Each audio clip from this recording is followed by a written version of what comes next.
All right, let's review this week's mailbag. If you have a message for me, you can email it to info@davidpakman.com. Many messages come in every week. I think probably 1,000 or so. And we can only look at 10 or so. So just understand that. Please be polite. Please be respectful. info@davidpakman.com. All right. First email this week came in from Christopher, who also signed his email Keith. I don't know. Christopher says, after this weekend's Trump rally, you talk crap about Trump. How much is your gas now compared to when Trump was in office? Well, I drive an electric car, so my gas hasn't changed, but I understand the point. How about your grocery bill? Yes, it's higher. But what does Joe Biden have to do with that? How about everything you buy bring way up with the Democratic leadership?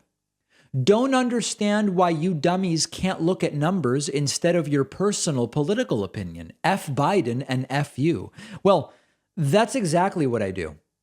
Regardless of my political opinion, which is I prefer Biden to Trump, I have to look at the numbers when it comes to gas prices, inflation, etc.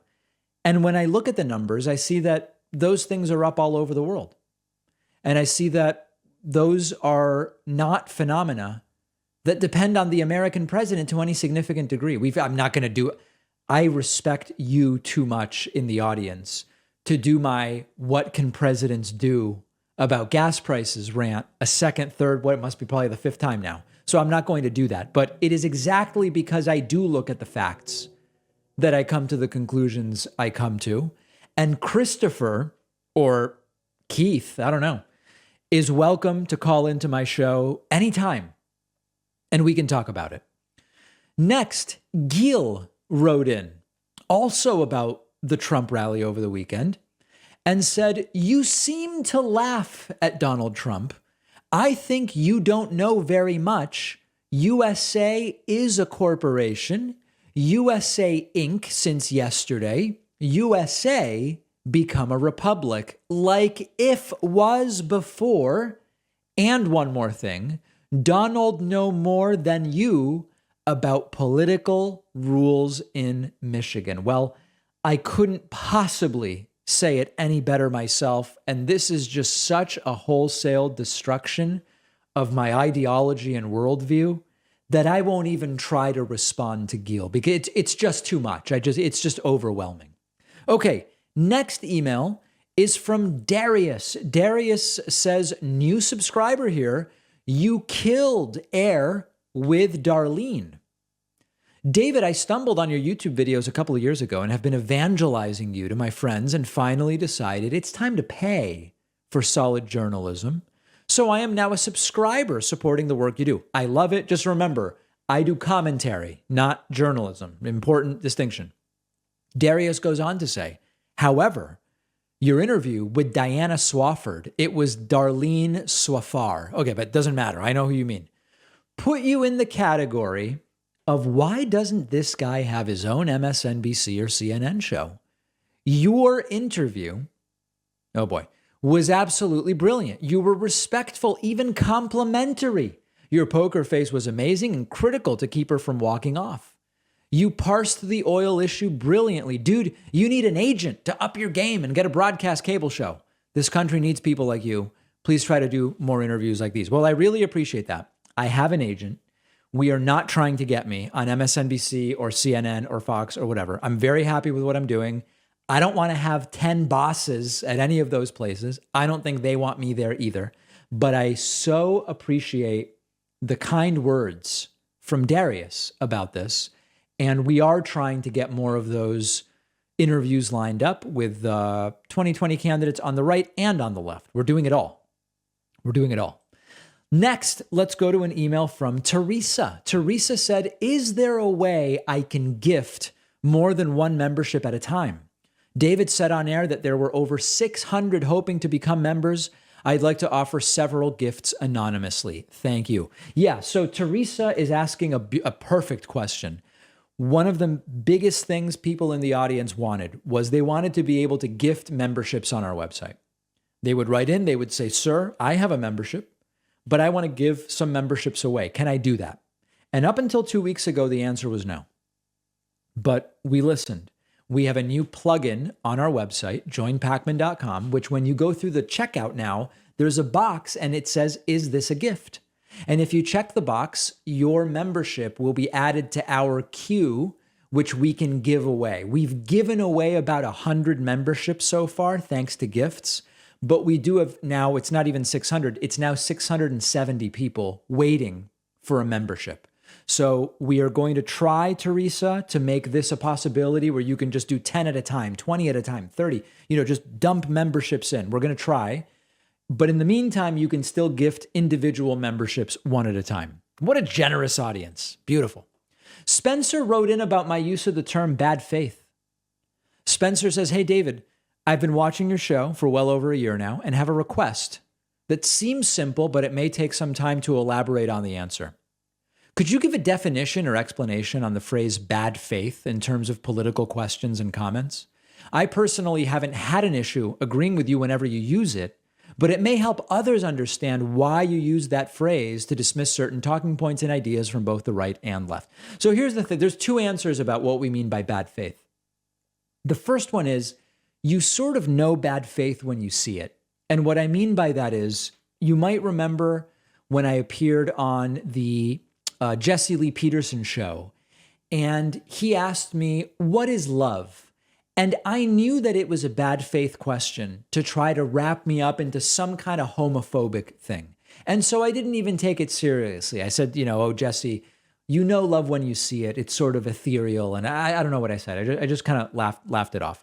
But what we mean by bad faith is that there's an intent to deceive or that you are not being genuine in your intention. So to give an example, when Marsha Blackburn asks Judge, now just soon to be Justice Ketanji Brown Jackson, what is a woman? It's not that by definition, asking what a woman is a bad faith question. A 5-year-old would ask lots of questions that are just, they don't have the information yet. What is a woman? Okay, great. Or a 3-year-old. I don't know when kids ask, what's a woman? What's a man? But the point of the question is deceptive. It's not a mere curiosity. It's a bad faith attempt to get Judge Jackson to pigeonhole herself with one definition, which will then be turned and used against her for political reasons. So with bad faith, you have to understand context. Bad faith is sort of like a dog whistle.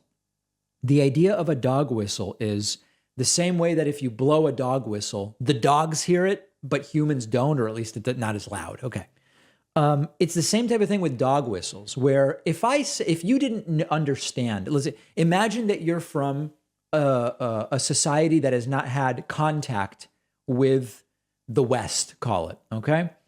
And I say to you, yeah, I'm trying to think of a good example. If I say to you, yeah, we're going to look into the people that control Hollywood, like George Soros and Steven Spielberg, right? And I list a bunch of Jewish people. Unless you know what to listen for, you don't realize that that's an anti-Semitic trope. And much like with a dog whistle, you have to be conditioned to hear it. You also have to understand context to be able to identify bad faith questions. I hope that I'm being clear. I hope that I'm being clear in this, but an important question for sure. Dave wrote in, and Dave says, about my story on Republican COVID deaths. David, you should have mentioned their base is substantially older than the Democrats. I would bet out of the 73,000 Florida deaths you mentioned, you can add another 20,000 because they are older voters, 60s to 90s. I bet 60% are Republican at least. Great show. Yeah, we just don't have the numbers. The question here is about the partisan death gap in COVID. We know it skews towards Republicans. We just don't know by how much, and we don't know if by enough to make a difference in any midterm elections. But I welcome any information we might have about that. Keith wrote in with an idea. Here's an idea from Keith. David, sir, as your show is an independent operation, I know maintaining a workable revenue stream is an ongoing effort. I have a one-word solution for you. Reruns. Reruns made the creators of shows like Friends and Seinfeld billionaires, or very nearly so. Why not you? Reruns, David, reruns. Well, I appreciate the support, Keith, but there is a difference between The Marble Rye and its replay value as a Seinfeld episode and what was in the news on August 10th of 2012. There's not that much replay value to news shows. So I love the idea. In practice, I don't know if it works, but what does work is we will sometimes weave together themed episodes where we say, let's take the issue of climate and make an episode out of our best interviews about climate change. We've done that, and people generally like it. So that works. Just reruns, I just don't know. They're good for a few months, but I don't think anyone's going to buy them. But I appreciate the thinking about how to grow revenue. Last email today is from Doug, who also signs his email Brian. I don't know why people do this. Anyway, it doesn't matter. Doug says, David, please refrain from using the phrase guys or you guys. It's disrespecting the women in your audience. Consider using folks or you folks. Yeah, this is a regional thing. In New England, it's very growing up. You just used guys. It was inclusive of everybody. And I never used folks. I never used yous. I never used y'all. I certainly don't intend to disrespect any women.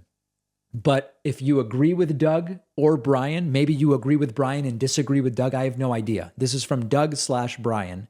If you agree, disagree, let me know your thoughts. Is it offensive when I casually say, guys, I don't know if I can take this Republican BS anymore? Am I being disrespectful to women when I say that? Let me know. We have a fantastic bonus show for you today. Sign up at joinpakman.com to instantly access the bonus show. Also, remember that on Tuesday, April 19, 6 p.m. Eastern, we'll be doing the next David Pakman Show viewer town hall. It will be live only on our second YouTube channel, Pakman Live. That's youtube.com/PakmanLive.